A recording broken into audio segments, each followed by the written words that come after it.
Hey everyone, welcome back to the channel Prep Master by GK24। Last कल की video में हमने early वैदिक पीरियड है वो कंप्लीट कर लिया है। यानी कि अगर आप इस तरह से देखो कि आप वैदिक इंडस वैली सिविलाइजेशन, अर्ली वैदिक, लेटर वैदिक इस तरह से करते हो तो अर्ली वैदिक का आपको कंप्लीट हो चुका है। अब बारी है लेटर वैदिक पीरियड की। इसके बाद आपके वैदिक काल है, वैदिक काल पूरा का पूरा फिनिश हो जाएगा। देन अपन एक एमसीक्यू सीरीज लेके आएंगे इसकी। फिर उसके बाद अपन नेक्स्ट चैप्टर स्टार्ट करेंगे, ठीक है? वीडियो को एंड तक पक्का देखना, बार-बार कह रही हूँ, नोट्स बनाना बिल्कुल भी मत भूलना, ठीक है? आगे बढ़ने से पहले जिसने भी टेलीग्राम लिंक को ज्वाइन नहीं करा है, ये क्यूआर कोड आप स्कैन कर लीजिए। जो भी क्वेरीज होंगी आपकी सॉल्व हो जाएंगी, जो भी एग्जाम से रिगार्डिंग नोटिफिकेशन आएगा वो आपको टाइम टू टाइम मिल जाया करेगा, ठीक है? तो चलिए इस वीडियो को शुरू करते हैं। सबसे पहले अपन अब इसमें पढ़ने वाले हैं लेटर वैदिक पीरियड के बारे में, यानी कि उस टाइम पे कैसी सोसाइटी थी, क्या रिलीजियस एस्पेक्ट्स थे लोगों के, क्या सोशल कंडीशंस थी, सारी इकोनॉमी सब चीज हम इस वीडियो में कवर अप कर देंगे। ओके। तो देखो, सबसे पहले तो अपन ये जान लेते हैं कि लेटर वैदिक पीरियड का हमें पता कहाँ से चलता है, ठीक है? कौन सी बुक है जो हमको बताती है? तो देखो, की साइट्स हैं इसके अंदर अपन को कल्चर, रिचुअल और सोशल चेंजेस जो भी हुए हैं इस पीरियड में, यानी कि अर्ली वैदिक पीरियड के बाद से जो जो चेंजेस हुए हैं वो हमने कंसीडर करा है एज अ लेटर वैदिक पीरियड, ठीक है? देखो, सबसे पहले तो ऋग वेदा में क्या चेंज आया था। जो ऋग वेद है उसके अंदर क्या चेंजेस थे? जो मंडल फर्स्ट है, जो 8th है, 9th है और 10th, first, 8th, 9th, 10th, ये जो मंडल है ये लेटर वैदिक पीरियड के टाइम पर ऐड हुए हैं, ठीक है? यानी कि सेकंड से लेकर के 8th तक के जितने भी मंडल हैं वो तो पहले ही थे। बाद के जितने भी मंडल हैं यानी कि फर्स्ट, 9th, 10th, ये जो मंडल है ये इस टाइम पर ऐड हुए थे, ठीक है? ओके। और जो 10th मंडल है वो बहुत ही ज्यादा इंपॉर्टेंट है। क्यों है? क्योंकि उसके अंदर सामाजिक यानी कि सोशल और दार्शनिक यानी कि फिलोसफिकल कंटेंट है, जैसे कि पुरुषा सुक्ता के अंदर दे रखा है उस तरह से, ठीक है? तो ये पुरुषा सुक्ता है वो 10th मंडल का ही पार्ट है, ठीक है? पुरुषा सुक्ता। ओके। और कोई वैदिक संहिता क्या है? जैसे कि अब इसके नाम पढ़ेंगे सामवेद, यजुर्वेद और अथर्ववेद। ये सब के सब कंपोज और कंपाइल इसी फेज में हुए, यानी कि लेटर वैदिक पीरियड के अंदर ही ये भी कंपोज हुए हैं। इनके अंदर आपको भजन्स देखने को मिलेंगे, रिचुअल्स देखने को मिलेंगे, सेक्रीफाइस देखने को मिलेंगे, जादू टोना यानी कि जो मैजिकल स्पेल्स होते हैं, ये सारी चीजें आपको इसके अंदर देखने को मिलेगी। साथ ही में आपको इसके अंदर ये एक चीज और देखने को मिलेगी, ये बहुत ही सिंपल शिफ्ट हुआ है, मतलब जो सिंपल लाइफ थी वहां से कॉम्प्लेक्स रिचुअल्स के अंदर यहाँ पर शिफ्ट देखने को मिलेगा आपको, ठीक है? पहले सिंपल रिचुअल्स होते थे, यज्ञ वगैरह, अब थोड़े कर्म होने लगे थे, जैसे कि लोग अश्वमेध यज्ञ करवाते थे बड़े बड़े, ठीक है? यानी कि ब्राह्मण है, जो प्रीस्ट है वो और भी ज्यादा बढ़ने लग गए थे इसके अंदर। ओके। अब आर्कियोलॉजिकल सोर्स क्या है कि हमको क्या पुरातात्विक चीजें मिलती हैं? तो देखो, जहां से हमें ये सारी चीजें मिली हैं तो वो जगह है वेस्टर्न उत्तर प्रदेश, हरियाणा, नदन, राजस्थान, जो कि यही साइट्स अर्ली वैदिक पीरियड में थी, बस ये थोड़ी थोड़ी और शिफ्ट हो चुकी है, ठीक है? साथ ही में यहाँ से हमको एविडेंस मिला है कि यहाँ पर जो लाइफ थी वो सेटल्ड लाइफ थी, यानी कि यहाँ पर लोग अच्छी तरह से रहते थे, ठीक है? साथ ही में एडवांस टूल का यूज करते थे अपने एग्रीकल्चर के अंदर, इन सब चीजों में अच्छे टूल्स का यूज करते थे। अब सबसे बड़ा चेंज जो हमको देखने को मिला था वो ये था लेटर वैदिक पीरियड में कि यहाँ पर आयरन के टूल्स मिलना चालू हो गए थे, ठीक है? यहाँ पर हमको आयरन प्लग मिला था, मतलब जो खुदाई करने के लिए होता है ना। हमको शॉकेटेड एक्स मिले थे, जो कुल्हाड़ी, ये सारी चीजें हमको मिली थी, ठीक है? इसके अंदर अपन को एडवांस टेक्नोलॉजी देखने को मिली है जो फार्मिंग और वॉर के टाइम पर यूज करी जाती थी। तो सोचो, अर्ली वैदिक पीरियड और लेटर लेटर वैदिक पीरियड में कितना बड़ा चेंज आ चुका था, ठीक है? लाइफस्टाइल और इकोनॉमी की बात करें तो वहां पर पहले पेस्टोरल लाइफ थी, ठीक है? मतलब यहाँ पर अब ये शिफ्ट हो चुके हैं, पेस्टोरल लाइफ से अब शिफ्ट हो गए हैं सेटल एग्रीकल्चर पे, यानी कि पहले शिफ्ट एग्रीकल्चर करते थे अर्ली वैदिक पीरियड में, पहले एक जमीन करी यूज करी, फिर अगली जमीन, दूसरी जमीन को छोड़ दिया।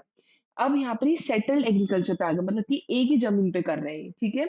ये क्राफ्ट प्रोडक्शन का ग्रोथ हो गया था, जैसे कि पोट्री हो गया, टूल्स हो गया, ये सारी चीजें। बहुत ज्यादा सेटलमेंट है, ऑर्गेनाइज्ड कम्युनिटीज के साथ बड़े बड़े सेटलमेंट होना स्टार्ट हो चुका था, तो ऐसी इनकी लाइफ इकोनॉमी रही। अब देखो, ऋग्वेद का रेफरेंस अगर देखें तो इसके अंदर अयास मेंशन है। ऋग्वेद के अंदर एक वर्ड है अयास, जिसका मतलब होता है आयरन इन लेटर टेक्स्ट, यानी कि बाद के टेक्स्ट में इसका मतलब है आयरन, ठीक है? ऋग्वेद के अंदर जो वर्ड है अयास, उसका बाद में जितने भी टेक्स्ट बने हैं, उसके अंदर अयास का मतलब है आयरन, यानी कि ठीक है, लोहा। ये सपोर्ट करता है आर्कियोलॉजिकल एविडेंस का कि यहाँ पर आयरन के टूल्स मिले थे, इसका मतलब, ठीक है? क्योंकि अयास का मतलब आयरन होता है। अब देखो इम्पैक्ट क्या पड़ा आयरन का, आयरन टूल्स की होने की वजह से, अगर अपने पास आयरन टूल्स थे, उसकी वजह से एग्रीकल्चर बहुत ज़्यादा बढ़ गया, ठीक है? बूस्ट मिला एक एग्रीकल्चर ग्रोथ को। साथ ही में clearing of forest, expansion of farmland, यानी कि जो फॉरेस्ट घने-घने जंगल थे, उनको खत्म करके, उनको थोड़ा कम करके फार्मलैंड जो वो है फार्म करने की जो धरती लैंड है, उसको बहुत बड़ा कर दिया था, ठीक है? अब देखो जियोग्राफिकल एक्सपेंशन की अगर अपन बात करें तो ईस्टवर्ड आर्यन मूवमेंट, यहाँ से ईस्टवर्ड आर्यन मूवमेंट देखने को मिला था, जो कि लेटर वैदिक पीरियड में ही स्टार्ट हुआ था। जो इसका क्या मतलब है, जो आर्यन से देखो अर्ली वैदिक पीरियड के अंदर जो आर्यन से वो कहाँ रहते थे, सप्त सिंधु, यानी कि जो पंजाब और उसके आसपास का रीजन है। सप्त सिंधु ये जो 7 नदियां हैं उसके आसपास का जो रीजन है वहां रहते थे, ठीक है? अब आर्यन से वो शिफ्ट होना चालू हो चुके थे सप्त सिंधु से, कहाँ पर, ईस्ट की तरफ, ठीक है? ओके, नए सेटलमेंट एरियाज इनके कौन से हो गए थे, जैसे कि ईस्टर्न उत्तर प्रदेश हो गया था, जिसको known as the Kosala region, ठीक है, जिसको अभी के टाइम पे कोसाला रीजन बोलते हैं। नॉर्थ बिहार में शिफ्ट हो गए थे, जिसको विदेहा रीजन्स बोलते थे उस टाइम पर, ठीक है। अब देखो की फीचर्स की बात करें तो जो फर्टाइल प्लेन है वो मूव हो गई है, यानी कि बहुत ज्यादा फर्टाइल प्लेन आ गई थी, जो कि बहुत अच्छी थी फार्मिंग करने के लिए। जैसा पहले सिंधु घाटी सभ्यता में पढ़ा था कि सिंधु घाटी सभ्यता का खत्म होने का इकलौता रीजन क्या था, कि जो नदियां उन्होंने अपना रास्ता बदल दिया था, जिसकी वजह से फर्टाइल जमीन नहीं मिल पाती थी, लोग खेती नहीं कर पाते थे, रह नहीं पाते थे, पानी नहीं है। तो जो फर्टाइल प्लेन है तो जो कि वेरी गुड है वो तो फार्मिंग के लिए। साथ ही में एक्सपेंशन हो गया नए नए सेटलमेंट की तरफ, अलग अलग कल्चरल ग्रोथ की तरफ, ठीक है। बाउंड्रीज क्या क्या थी, देखो जो कोर सेटलमेंट एरिया था जहां पर सबसे ज्यादा मेनली लोग रहते थे, वो था गंगा यमुना वाला रीजन, ठीक है। दोब कहते हैं दो नदियों का आब, ठीक है, दो नदियों से मिलकर के जो बनता है दैट इज दोब, दोआब भी बोलते हैं बहुत लोग। तो गंगा और जो यमुना वाला था वो मेन हब बन गया था आर्यन सेटलमेंट्स का, ठीक है। सबसे ज्यादा जो आर्यन सेटल हुए थे वो गंगा जमुना वाला जो पार्ट है वहां हुए थे। क्यों, यहाँ पर फर्टाइल रीजन था जो कि बहुत ही अच्छी थी एग्रीकल्चर के लिए और उसकी ग्रोथ के लिए, ठीक है। अब ईस्टर्न बाउंड्रीज की बात करें तो एक गंडक रिवर है जो कि नॉर्थ बिहार के अंदर है। ये eastern limit of Aryan expansion था, यानी कि आर्यंस इससे आगे नहीं गए थे, इधर तक आर्यंस बसे हुए थे। की हिस्टोरिकल इवेंट कौन कौन से थे, एक है शतापथा ब्राह्मणा, डिस्क्राइब किंग विदेहा माधव जर्नी, ठीक है। एक शतापथा ब्राह्मणा है, उन्होंने विदेह सॉरी विदेगा जो माधव की जो जर्नी है, जो राजा थे विदेगा माधव, उनकी जर्नी है वो डिस्क्राइब करी है। उन्होंने क्रॉस करी थी सादा नीरा रिवर, यानी कि जो अभी की गंडक है, ठीक है, जो अभी की मॉडर्न गंडक रिवर है उसको उन्होंने क्रॉस करा था टू सेटल इन विदेहा। देखो जो जैसे कि अपन को इधर से समझ आएगा, आपको गंडक रिवर है वो नॉर्थ बिहार के अंदर है, ठीक है। मतलब कि अभी के टाइम में वो नॉर्थ बिहार में है। तो पहले जो जहां पर ये थी, तो सोचो उसको क्रॉस करके वो सेटल हुए थे विदेहा के अंदर, यानी कि नॉर्थ बिहार के अंदर, ठीक है। सादा नीरा रिवर को क्रॉस करके वो कहाँ पर आए थे, विदेहा। ओके, माउंटेन रेंजेस की बात करें तो यहाँ पर 3 रेंजेस हैं जो कि मेंशन करी गई हैं। एक तो है मेनका, एक है केंज और एक है त्रिकाकुड़ा। ठीक है, ये सारी चीजें नोट्स करना बिल्कुल भी ना भूलना, ये ही है, इसके बाहर से आपके पास कुछ भी नहीं आएगा इनको लेकर के, जिसकी इसकी गारंटी हम सब लेते हैं, ठीक है। ओके, तिराकुडा, केंज और मिनिका, ये 3 रेंजेस हैं, माउंटेन रेंजेस जो इसके अंदर मेंशन करी गई है लेटर वैदिक पीरियड के अंदर। अब देखो यहाँ की पॉलिटिकल कंडीशन कैसी थी, सोशल ट्रांसफॉर्मेशन क्या हुआ था। ये शिफ्ट हो गए थे ट्राइबल ग्रुप्स से टेरिटोरियल किंगडम्स की तरफ, ठीक है। पहले ट्राइबल ग्रुप बना बना करके रहते थे, अब इनकी खुद की एक टेरिटरी बन चुकी थी, उनका खुद का एक राजघराना बन चुका था, ठीक है। इनके पास एक वर्ड आया था जिसका मतलब है राष्ट्र, ठीक है, जिसका मतलब है स्टेट किंगडम, उसके लिए इन्होंने एक वर्ड यूज करा जिसका है राष्ट्र, ठीक है। यहाँ पर डेवलप हुआ जनापदा का कॉन्फ्रेंस, यानी कि meaning land of a people. जनपद मतलब जिसको बोलते हैं जनपद, ठीक है, जहां पर लोग रहते हैं, जो धरती जहां पर लोग रहते हैं उसको कहता है जनपद। ये जो कंसेप्ट है ये यहाँ पर ही डेवलप हुआ था लेटर वैदिक पीरियड में। किंग का रोल और अथॉरिटी का क्या था, देखो जो किंगशिप है वो हेरिडेटरी और सेरिमोनियल बन चुकी थी। अर्ली वैदिक पीरियड तक हेरिडेटरी नहीं थी, सभा के अंदर जो भी काउंसिल ऑफ मिनिस्टर्स है वो चूज करते थे कौन राजा बनेगा। यहाँ पर जो किंगशिप है वो हेरिडेटरी हो चुकी थी, यानी कि सेरिमनी होती थी अब इनकी। जो किंग है वो ग्रैंड टाइटल यूज करते थे अपना पावर शो करने के लिए, ठीक है। मतलब जैसे महाराजा, ठीक है, ये सारे टाइटल्स यूज करते थे जिससे कि उनकी हमें पावर का अंदाजा लगे। ये परफॉर्म्ड करवाते थे अलग-अलग रिचुअल्स अपनी सोबिलिटी के लिए, ठीक है? जैसे कि रासुआ यज्ञ हो गया। ये एक रॉयल कोरोनेशन रिचुअल होता है, king ploughed field hosted feast. यानी कि इसके अंदर क्या होता है, ये रॉयल कोरोनेशन रिचुअल होता है जिसके अंदर जो राजा है, वो खेत को जोतता है, ठीक है? सोचो, वो एक बहुत ही बड़ी दावत करता है, मतलब जो मांस वगैरह होती है, इनकी बहुत ही बड़ी दावत करता है। दूसरा होता है अश्वमेध यज्ञ। इसके अंदर हॉर्स सैक्रिफाइस करा जाता है अपनी सुप्रीमेसी को प्रूव करने के लिए, ठीक है? घोड़े का बलिदान दिया जाता है। दूसरा है वाजपेय यज्ञ। वजापेय यज्ञ ये स्पोर्ट बेस्ड रिचुअल होता है, मतलब जो किंग है, जो राजा है, वो चैरिट रेस है उसको जॉइन करता है, वो हमेशा जीतता भी है, ठीक है? तो ये 3 यज्ञ हैं जो करवाने चालू कर दिए थे किंग ने, लेटर वैदिक पीरियड में। तो आपको इस तरह से अंदाज़ा लगेगा और इस तरह से हिस्ट्री आपको बहुत इंटरेस्टिंग लगेगी। पहले सोचो, पहले हेरिडिटरी नहीं था।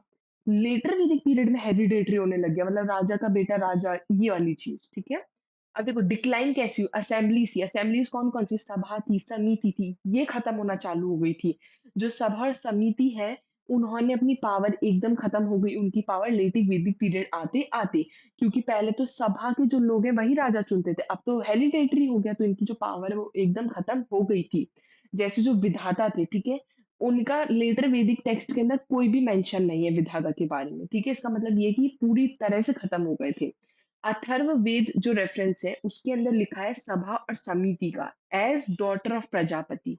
जो सभा और समिति है, उनको as a daughter of Prajapati दे रखा है अथर्ववेद के अंदर, ठीक है? But only in a symbolic sense, not as active bodies. बस केवल एक तरह से कि हाँ, ये कुछ थी, कुछ काम नहीं करा, वो चीज़ इसमें कहीं भी मेंशन नहीं है। जबकि उस टाइम की जो वुमन है, उन्होंने हाइम्स वगैरह लिखी हैं, इतनी सारी चीज़ें करी है, जो कि ऋग्वेद में बहुत ही मेजर रोल प्ले करते हैं। इसके अंदर यहाँ तक कि एकदम विलुप्त हो चुकी थी। टैक्सेशन और जो रेवेन्यू सिस्टम था, वो इधर आ चुका था। पहले कुछ भी नहीं लगता था, आपको पता हो तो, ठीक है? जो दे देते लोग, वही वो राजन वगैरह है, वो स्वीकार कर लेते थे। इधर बाली, एक टैक्स आ चुका था, सोचो। यानी कि वॉलंटरी ऑफरिंग थी, जो कि मैंडेटरी थी, कंपल्सरी थी, यानी कि एक तरह का रेगुलर टैक्स था, जो लोगों को देना ही पड़ेगा।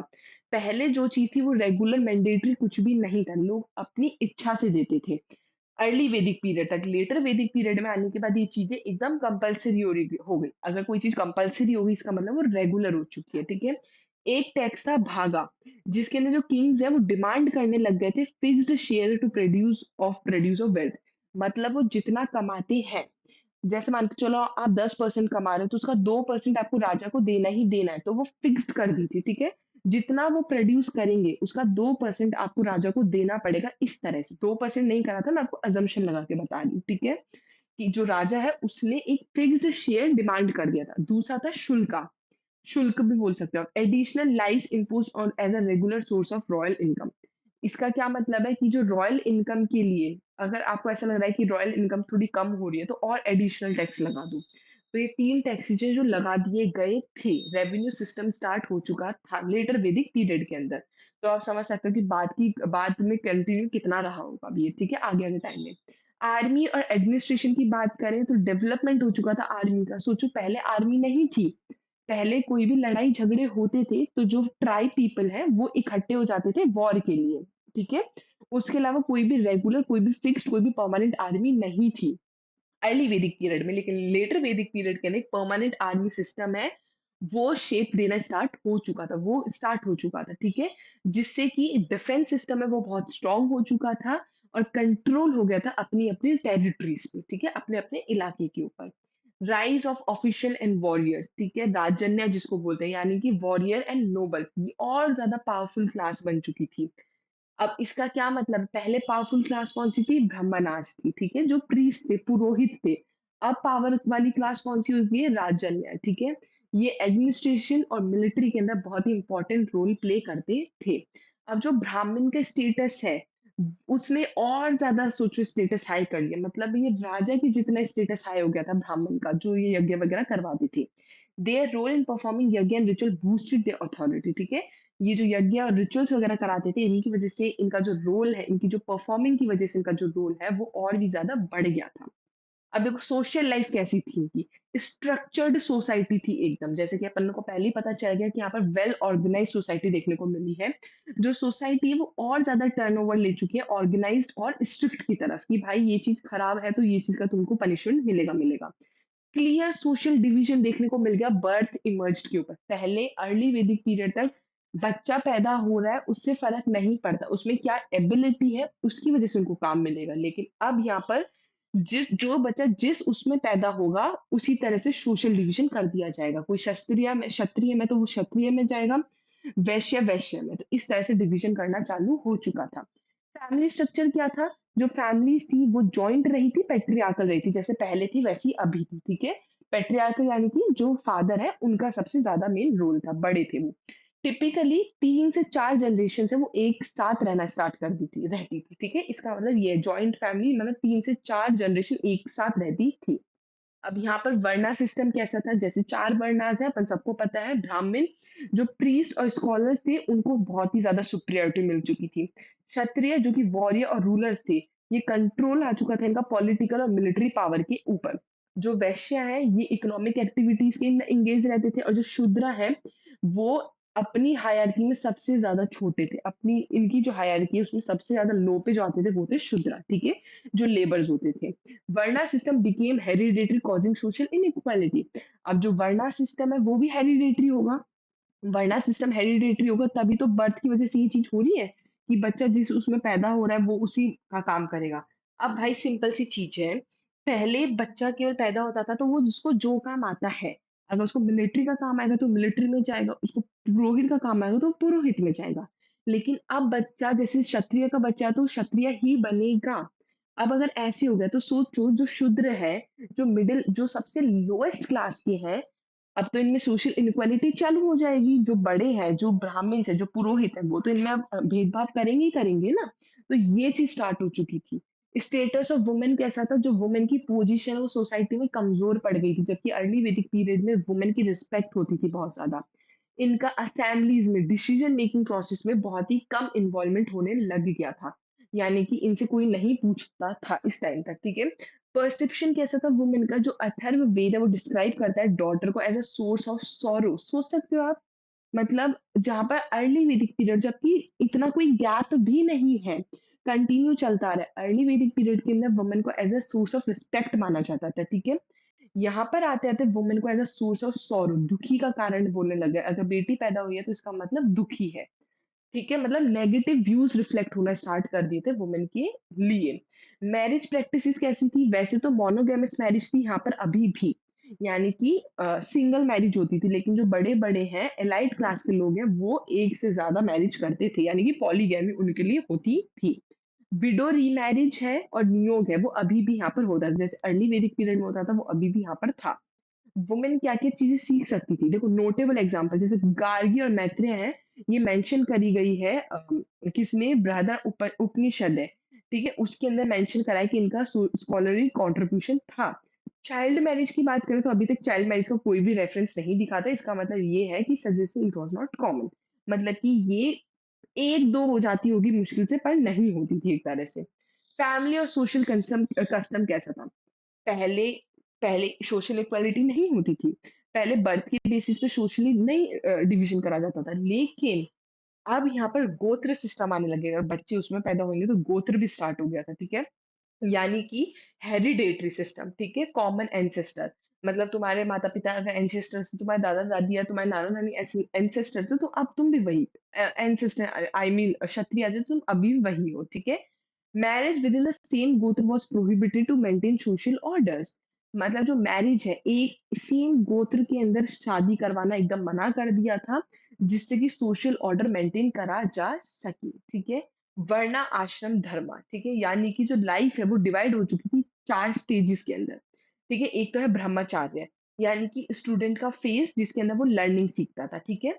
मतलब जो लाइफ है हर इंसान की वो 4 फेज में डिवाइड हो चुकी थी। बच्चा स्टूडेंट फेज था ब्रह्मचार्य जिसके अंदर वो पढ़ाई-लिखाई सीखता था। फिर था गृहस्थ, मतलब वो हाउस होल्डर की चीज़ें सीखता था, मतलब फैमिली, वर्क ये मैनेज करना सीखता था। फिर था वानप्रस्थ, यानी कि विथड्रॉइंग फ्रॉम वर्ल्डली ड्यूटीज, मतलब जो भी संसार की जितनी भी ड्यूटीज है उसको त्याग दो, ठीक है? हर्मिट बन जाओ, साधु बन जाओ।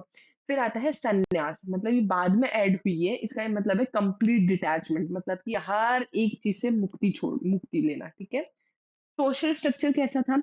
ऑक्यूपेशन है वो बर्थ बेस्ड हो गया था, यानी कि जो रोल्स, मतलब जैसे तुम्हारे पापा है वही तुम करोगे, उसके अलावा तुम कुछ नहीं करोगी। दास और दासी है वो अब हाउसहोल्ड में भी कॉमनली यूज्ड होना चालू हो गए थे, जबकि अर्ली वैदिक पीरियड में जो एलाइट क्लास है, वहाँ पर दास दासी देखने को मिलते होंगे, मुश्किल से स्लेव्स, उसके अलावा नहीं थे कोई भी। लेकिन इधर हर एक घर में देखने को मिलना चालू हो चुका था। सोसाइटी के अंदर शिफ्ट कैसा आया था? जो सोशल फ्लेक्सिबिलिटी है वो एकदम कम हो चुकी थी। ऑफ कोर्स हो जाएगी। अब यहाँ पे इनइक्वालिटी चालू हो गई है, ठीक है? एकदम स्ट्रिक्ट हायरार्की में रिप्लेस हो चुका है, ठीक है? साथ ही में रिचुअल स्टेटस है वो बहुत ज़्यादा इम्पोर्टेंट बन गया था, मतलब डिवीज़न के लिए, कि मतलब जो तुम्हारे मम्मी-पापा, अब ऐसा होता है ना आज के टाइम में भी लोग बाग कि एक ही कास्ट में शादी कराना इज़्ज़त वाली चीज़, वो यहाँ पर बहुत ज़्यादा स्टार्ट हो चुकी थी। रिलीजियस लाइफ का के अंदर अगर देखें तो इवॉल्विंग बिलीफ क्या था? देखो, religion grew more complex with focus on rituals, ठीक है? जैसे कि पॉलीथिज्म हो गया, हेनोथिज्म हो गया, मोनोथिज्म हो गया, निर्गुण भक्ति हो गया। ये इनका और नया-नया मतलब निकालना चालू कर दिया था लोगों ने, ठीक है? फिलोसॉफिकल आइडियाज़ है वो इमर्ज हुए थे, laying the foundation for the Upanishadic tradition. अब शिफ्ट इन डीटीज़, पहले नेचर गॉड्स करे जाते थे, ठीक है? जैसे अग्नि, इंद्र, ठीक है? ये सारी चीज़ों की पूजा करती थी। लेकिन जो अब नेचर डीटीज़ हैं, वो एकदम कम हो गई, यानी कि इंद्र, अग्नि, वरुण हैं, उनकी बहुत कम इम्पोर्टेंस होना स्टार्ट हो चुकी थी। नए डीटीज़ आ चुके थे लेटर वैदिक पीरियड में, जैसे कि ब्रह्मा, जो गॉड के अवतार हैं, विष्णु, जो कि गॉड के रक्षक हैं, महेश, शिवा, जो कि डिस्ट्रॉयर गॉड माना जाता है, ठीक है? सब तहस-नहस कर देंगे। अब आइडल्स स्टार्ट हो चुके थे। These gods symbolize cosmic roles central to later Vedic Pushan. Pushan lost status associated with Shudras. Deities now stood for universal functions rather than natural force. अब जो deities हैं, यूनिवर्सल फंक्शंस स्टार्ट हो चुके थे, ना कि नेचुरल फोर्सेस। अगर बारिश नहीं आई तो कोई पूजा नहीं करता था, पहले यज्ञ करवाया जाता था इंद्रदेव के लिए, ठीक है? वो चीजें। रिचुअल्स और यज्ञ की बात करें तो अब ये बहुत ही बड़े होने चालू हो चुके थे, जिनको कंट्रोल कौन करता था? पहले भी प्रीस्ट, अभी भी priest priest sorry. Then strict rules follow करना चालू हो गया था, जिसके अंदर एक डिटेल प्रोसीजर होता था, मल्टीपल ऑफरिंग्स होती थी। ब्राह्मण्स का रोल क्या था? कि ब्राह्मण्स है परफॉर्म की रिचुअल्स, ठीक है? ओनली केवल जो ब्राह्मण्स है, केवल वही की रिचुअल्स है वो परफॉर्म कर सकते हैं, उसके अलावा कोई भी नहीं कर सकता। जो शूद्र हैं और जो अदर हैं, उनको तो इसके अंदर पार्टिसिपेट करने से हटा ही दिया था, ठीक है? शूद्र यानी कि लोएस्ट क्लास है जो। मेजर रिचुअल्स की बात करें, जैसे कि अपन ने देख लिया अश्वमेध यज्ञ, ये सारी चीजें करवाई जाती थी। क्रिटिसिज्म देखें उन रिचुअल्स का तो उपनिषद हो गया, जैसे कि मुंडका उपनिषद, ये क्रिटिसाइज करता है यज्ञ को। Compare rituals to a broken board questioning their spiritual value, ये सब छोड़ो। अब देखो फिलोसॉफिकल कंसेप्ट के अंदर क्या राइज हुआ था? उपनिषद आ चुके थे, पहले भी थे और ज्यादा आ चुके थे, ठीक है? शिफ्ट हो चुका था फोकस और ज्यादा डीपर स्पिरिचुअल अंडरस्टैंडिंग के लिए, जो आत्मा वगैरह उसके अंदर और ज्यादा समझने लग गए थे लोग। कोर कंसेप्ट है, जैसे कि आत्मा है, वो एक हर एक इंसान की अपनी-अपनी सोल होती है, सबकी अपनी-अपनी सोल होती है। ब्रह्मन है, ये यूनिवर्सल रियलिटी होती है। मोक्ष यानी कि हर जो बर्थ और डेथ वाली जो साइकिल है, उससे मुक्ति ले लेना, ठीक है? मतलब कब पैदा हुए, कब मर गए, तुमको उससे कोई मतलब नहीं है, मोक्ष ले लेना। फाउंडेशन ऑफ जनान मार्ग, ठीक है? Upanishad emphasise the path of knowledge for spiritual growth, जैसे कि तुम सबको पता है। प्रमोट करा है फिलोसॉफिकल इनक्वायरी को, ठीक है? इंक्वायरी को, sorry. Popularity of karma and rebirth, karma यानी कि actions and their consequence shaping future life, मतलब जो तुम अभी करते हो वैसा तुम्हारा फ्यूचर होगा। तुम किसी को दुखी करते हो तो तुम्हें बाद में लाइफ में सब दुखी करेंगे, तुम खुश रहते हो तो तुमको कर्मा बोलते हैं ना, कि तुमको कर्मा मिलेगा, ये चीज तुमको वापस मिलेगी। रीबर्थ यानी कि cycle of life and death influenced by Karma. Rebirth का क्या मतलब है? कि जैसा तुम अभी कर रहे हो, मतलब मानो तुम अभी किसी को दुखी कर रहे हो, तो कर्मा के अकॉर्डिंग तुम्हारा रीबर्थ होगा, ठीक है? अगर तुम किसी जानवर को तंग कर रहे हो तो तुम वो ही जानवर बनकर के आओगे, ऐसा उनका मानना चालू हो चुका था। इकोनॉमिक लाइफ की अगर बात करें तो एग्रीकल्चर, शिफ्ट टू एग्रीकल्चर, लोग एग्रीकल्चर की तरफ बहुत ज्यादा शिफ्ट हो गए थे। पहले जैसे पेस्टोरलिज्म, हर्डिंग होती थी ना, गाय भैंस चराना, अब ये फार्मिंग की तरफ सेटल होने लग गए थे। जो आर्यंस हैं वो फर्टाइल एरिया जैसे कि गंगा यमुना हो गए, वहां सेटल होने लग गए थे। जो एग्रीकल्चर है वो प्राइमरी ऑक्यूपेशन बन चुका था, पहले प्राइमरी ऑक्यूपेशन पेस्टोरल था, अब प्राइमरी ऑक्यूपेशन एग्रीकल्चर बन गया था, जिसकी वजह से बहुत ज्यादा प्रोडक्शन होता था, ठीक है? हिस्टोरिकल रेफरेंसेस की बात करें तो जैसे अथर्ववेद है, credit king Prithu as the first to promote farming. जो अथर्ववेद है उसके अंदर पृथु एक किंग है, उनको क्रेडिट दिया गया है जिन्होंने सबसे पहले फार्मिंग स्टार्ट करी है। क्रॉप्स यहाँ पे कौन-कौन सी उगाई जाती थी? शुगर केन हो गई, बार्ले हो गई, व्हीट, राइस, लेंटिल्स यानी कि दालें, मिलेट्स। साथ ही में व्रीहि, व्रीहि एक टर्म है जो कि वैदिक टेक्स्ट के अंदर चावलों के लिए यूज़ होता है, ठीक है? तो ये भी उगाया जाता था। फार्मिंग टेक्निक क्या थी? प्रैक्टिस करते थे double cropping and seasonal agriculture यानी कि जिस सीज़न में उगाया जाए वो उस टाइम उगाओ और डबल एक साथ 2 चीज़ें उगानी है, वो चीज़ प्रैक्टिस करते थे। एडवांस्ड आयरन टूल्स यूज़ करते थे जैसे कि एक्स हो गया, आयरन टिप्ड प्लग्स हो गया, अच्छी प्रोडक्टिविटी के लिए, ठीक है? सतह पता ब्राह्मण है, उसके अंदर डिस्क्राइब करा है कि एक बहुत ही बड़ा लार्ज प्लग है जो 24 सांड होने वाला बुल्स वो उसको खींचती थी। इसका माना जाता है कि लार्ज स्केल फार्मिंग होती थी। सोच सकते हो इतना बड़ा प्लग है कि उसको 24 बुल एक साथ खींचते थे। एनिमल हस्बेंड्री की बात करें तो कैटल कैटल जैसे की थी वो अभी भी इस टाइम पर भी बहुत ज़्यादा उनकी वैल्यू थी जैसे पहले थी गाय की, लेकिन अब वो प्लगिंग फील्ड के लिए भी यूज़ होना चालू हो चुकी थी। अब बफेलोज़ आ गई थी लेटर वैदिक पीरियड में, अर्ली वैदिक पीरियड में नहीं थी। Domesticated alongside cattle for agriculture work के लिए इनको भी काम में लिया जाता था। इंदिरा रेफरेंस है जैसे कि उन्होंने लॉर्ड ऑफ द प्लग बोला है। अम, इन्होंने लॉर्ड ऑफ द प्लग बोला है, ठीक है? लेटर उसमें मतलब माना जाता है एग्रीकल्चर की इंपॉर्टेंस बहुत ज़्यादा थी। ठीक है, अर्बन ग्रोथ कैसा था?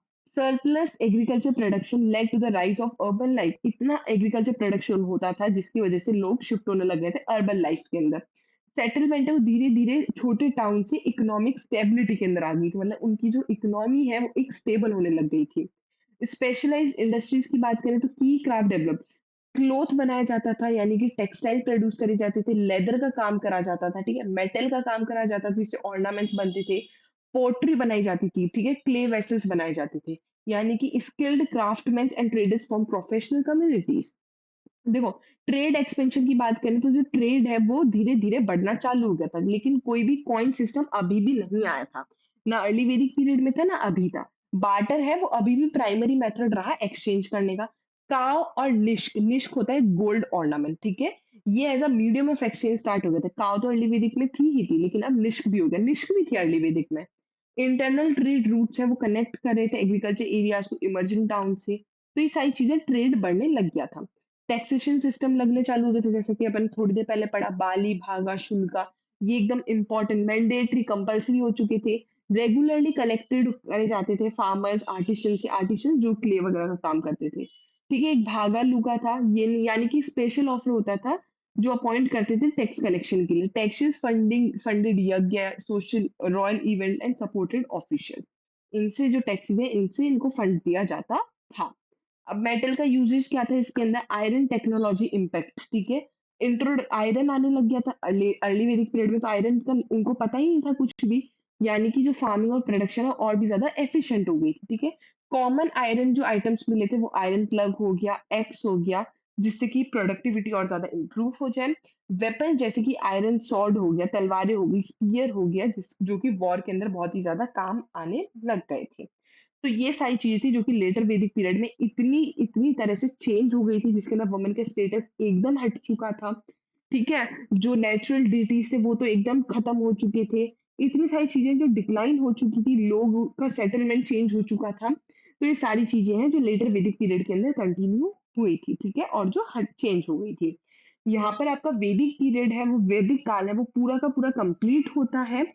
कल हम एक वीडियो लेकर के आएँगे जिसके अंदर आपको टॉप 100 क्वेश्चंस एमसीक्यूज़ मिलेंगे। आरएस और यूपीएससी के अंदर पूछे गए हैं वैदिक काल को लेकर के। साथ ही में जो भी इससे रिगार्डिंग एग्ज़ाम्स में आ सकता है वो हर एक क्वेश्चन इसके अंदर कवर अप हो जाएगा। तीनों वीडियोज़ को अच्छे से देखना है। जिसने इंडस वैली सिविलाइजेशन नहीं देखी है प्लीज़ वहाँ से स्टार्ट करो। दिन की 1 घंटे की भी नहीं होती मुश्किल से वीडियो, उसमें आपका पूरा सब कुछ याद भी हो जाएगा, नोट्स भी बन जाएगा। प्लीज़ वीडियो को एंड तक पक्का देखा करो, चैनल को सब्सक्राइब करना बिल्कुल भी ना भूलना। जिसको अपनी इंग्लिश और वोकैब स्ट्रॉन्ग करनी है, वो वोकैब 24 ऐप डाउनलोड कर सकते हो, जिससे आपकी वोकैब बहुत स्ट्रॉन्ग हो जाए। 999 का अंदर आपको इसमें एडवांस प्लान मिलेगा, 599 का बेसिक प्लान मिलेगा। आप V10 कोड यूज़ कर सकते हो डिस्काउंट के लिए। टेलीग्राम लिंक से जुड़ना बिल्कुल भी ना भूलना। इसके अंदर आपको एग्ज़ाम से रिगार्डिंग भी वीडियोज़ मिलती रहा करेगी। Thank you all for watching this session. I hope आपको वीडियो बहुत अच्छे से समझ आई होगी, इंटरेस्ट आना स्टार्ट हो गया होगा।